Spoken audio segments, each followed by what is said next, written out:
The boardroom had fallen silent after Grace's words. For years she had been invisible, but now, in the span of a single meeting, she was undeniable. Ethan Morrison's eyes lingered on her not with pity, not with surprise, but with recognition.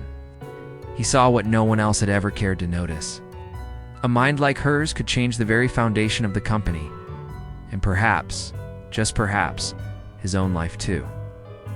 The aftermath that evening, Grace returned home shaken.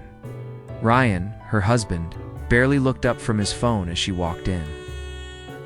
"You're late," he muttered. "Dinner's cold." She didn't argue. She never did. But inside, something had shifted.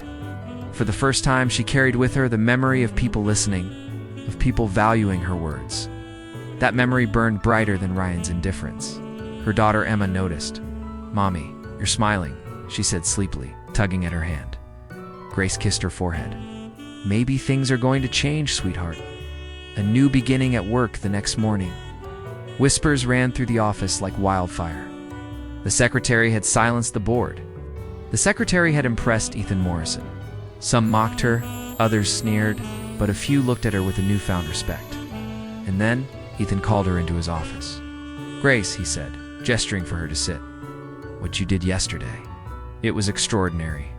From now on, I want you to attend strategy meetings not as a secretary, but as part of the team." Her heart skipped. "But I don't have the qualifications." "The degree? The title?" Ethan leaned forward, his voice steady. "What you have is vision. That matters more than titles." Grace left his office that day with trembling hands and a spark of hope. The jealousy of the old. Or not everyone was pleased. Some of the senior executives felt threatened. They whispered behind her back, tried to sabotage her work, even presented her ideas as their own. But Ethan was watching. Each time he defended her, his confidence in her growing stronger. Slowly, the old guard realized that their arrogance could not silence her anymore. Grace, once ignored, was now the woman everyone turned to for answers. The collapse of her marriage at home. Ryan grew bitter. He didn't like the new Grace, the one who came home later, who no longer begged for his attention, who no longer feared his scorn. One night, when she mentioned a new project she was leading, he snapped, "You're just a secretary playing pretend. Do you really think those people respect you? You'll never belong in their world." Grace stared at him, her silence louder than any argument. For years, she had swallowed his words. But now, she had tasted respect, tasted freedom. "Maybe I don't belong in yours anymore," she whispered. That night, Ryan slept in another room. Within months, the marriage collapsed entirely. The divorce was bitter, but Grace stood firm. She would no longer be the woman who bent until she broke. She had Emma to protect and a new life to build. Ethan's quiet admiration through it all. Ethan watched her with a quiet admiration. He never treated her like a fragile thing. Instead, he challenged her, pushed her to grow, and stood beside her in meetings where others doubted her. He found himself drawn not just to her intelligence, but to her resilience. She had suffered in silence for years, yet she carried herself with dignity. He who had inherited power without choice found strength in her hard-earned courage, and though neither spoke it aloud, something unspoken grew between them. A bond deeper than respect, warmer than friendship. The Morrison Group's transformation with Grace's strategies, the Morrison Group began to flourish. Campaigns succeeded, markets expanded, profits soared. Ethan implemented her ideas with full faith. And soon, the company was being praised for its innovation and heart that had always been Grace's gift. Reporters wrote about the company's turnaround. Investors praised its vision. But behind closed doors, Ethan never forgot to give credit where it was due. "It was Grace," he would say. "This company stands where it does today because of her." And slowly, Grace's name was no longer whispered. As gossip, it was spoken with respect. A new Grace, months passed. Grace was no longer the woman who poured coffee in silence. She walked into rooms with confidence, her voice steady, her gaze unflinching. She was still kind, still humble, but no longer invisible. Emma thrived as well. She saw her mother smiling more, laughing more, standing taller. And when she asked about her father, Grace only said, "Sometimes people don't see our worth." Emma. But that doesn't mean we're not worthy. The turning point, one evening. Long after the office had emptied, Ethan found Grace still at her desk. "Reviewing a report, you should go home," he said gently. She smiled faintly. "I could say the same to you." For a moment, silence lingered. Then Ethan spoke words that had been pressing on his heart for months. "Grace, you've changed this company, and you've changed me. I don't know if you realize that." Her breath caught. She saw the sincerity in his eyes, the warmth he never showed to anyone else. For the first time, she allowed herself to believe that maybe, just maybe, she deserved not only respect, but love. The woman who could not be silenced. Grace Miller. Once the invisible secretary, had become the voice no one could ignore. She had faced the cruelty of a loveless marriage, the arrogance of dismissive colleagues, the weight of her own silence since she had risen. Her story was no longer one of invisibility. It was a story of courage, of transformation, of a woman who found her power when the world least expected it. And as Ethan Morrison stood beside her, watching her reclaim her life piece by piece, he knew one truth. Grace was not just the heart of the company. She was the heart of everything. In the heart of a bustling city, where glass towers rose like monuments to ambition, there lived a woman named Grace Miller to most people. She was nothing more than a shadow in the background, a secretary in the sprawling empire of the Morrison Group.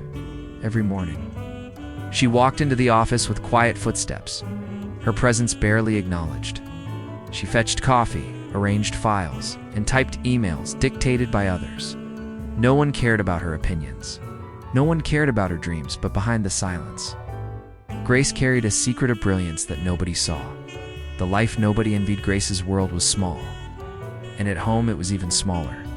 Her marriage to Ryan Carter was nothing like the love story she had once imagined. Ryan was dismissive, controlling, cruel in subtle ways. He laughed at her ideas. He ignored her words. And whenever she dared to dream out loud, he would silence her with sharp remarks. Her daughter, Emma, was the only source of warmth in that cold household. Grace would read her bedtime stories and whisper promises that one day things would be better. Yet deep down, Grace wasn't sure if those promises were for Emma or for herself. At the office, her co-workers were no kinder. They rarely remembered her name. When she offered a suggestion, they brushed it aside. When she spoke, voices talked over her. She was the invisible woman, the one who carried the weight of everyone's tasks, but never the recognition. And yet, in the privacy of her small apartment, late at night when Emma was asleep and Ryan was out with his friends, Grace would write. Words poured from her soul like a river finally free. Stories, ideas, business strategies. Her notebooks were filled with brilliance no one had ever seen. The night of chance fate, however, has a curious way of working. One evening, long after the Morrison Group office had emptied, Ethan Morrison, the heir to the company and the reluctant CEO in training, walked past Grace's desk. Ethan was known for his sharp intellect and ruthless determination, but also for the loneliness he carried since his father's illness had forced him to step into leadership too soon. As he passed, he heard something unusual. Grace was whispering to herself, reading aloud from the notes she had written. Her words were powerful, visionary, and unlike anything Ethan had ever heard from his team of so-called top strategists. He stopped, hidden in the shadows, listening. The way she described market trends, the way she wove numbers into stories, the way her quiet voice trembled yet carried undeniable clarity, stunned him. This wasn't the meek secretary everyone ignored. This was a mind far sharper than the ones he paid fortunes to advise him. But Ethan didn't step forward. Not yet. A friend's faith. The next day, Grace's only friend in the office, James Parker, found one of her notebooks left open on the desk. James was a kind soul, a junior analyst often overlooked just like her. As he read, his eyes widened. "Grace," he whispered, "this is genius. Why don't you show this to someone?" She smiled weakly, shaking her head. No one listens to me, James. You know that. But James did more than listen. Quietly, without telling her, he slipped a copy of her notes into the folder of upcoming proposals that were to be reviewed by Ethan himself. Grace had no idea that her world was about to change, the meeting that changed everything. The Morrison Group's boardroom was a place of power. Walls of glass, a long mahogany table, and men in suits who spoke with the arrogance of people who had never been questioned. Grace stood in the corner, pouring water into glasses, invisible as always. The meeting began with presentation after presentation, numbers, graphs, hollow speeches. Ethan listened, his face unreadable. Then, without warning, he pulled out a slim set of papers. This, he said, was submitted anonymously. But it has more vision than anything I've heard today. He began to read aloud. The room shifted. The board members leaned forward. Every word was sharp, brilliant, undeniable. Grace froze. She recognized the sentences, her sentences. Who wrote this? Ethan demanded, scanning the room. Silence. No one spoke. Grace's hands trembled as she clutched the glass pitcher. She wanted to vanish, yet something inside her whispered, "Speak. This is your moment." Finally, with a voice so soft it was almost a whisper, she said, I wrote it." The room turned. Disbelief painted every face. "You," one executive scoffed. "The secretary." But Ethan's gaze was steady, piercing, almost protective. "Yes," he said firmly. "Her." The shattered silence, the room erupted. Some laughed, others argued, dismissing her. But Ethan silenced them with a single command. "Sit down." He turned to Grace. "Explain your ideas to us now." For the first time in her life, Grace's voice filled the boardroom. Her hands shook, her heart pounded, but her words flowed like fire. She spoke of market strategies, untapped opportunities, human-centered approaches the company had never considered. The same men who'd ignored her for years now scribbled notes furiously, their arrogance crumbling before her brilliance. When she finished, silence hung heavy in the air. Ethan leaned back in his chair, a small smile tugging at his lips. "Gentlemen," he said, "I think we've underestimated the most valuable person in this room." Grace's world shifted in that moment. The invisible woman had been seen,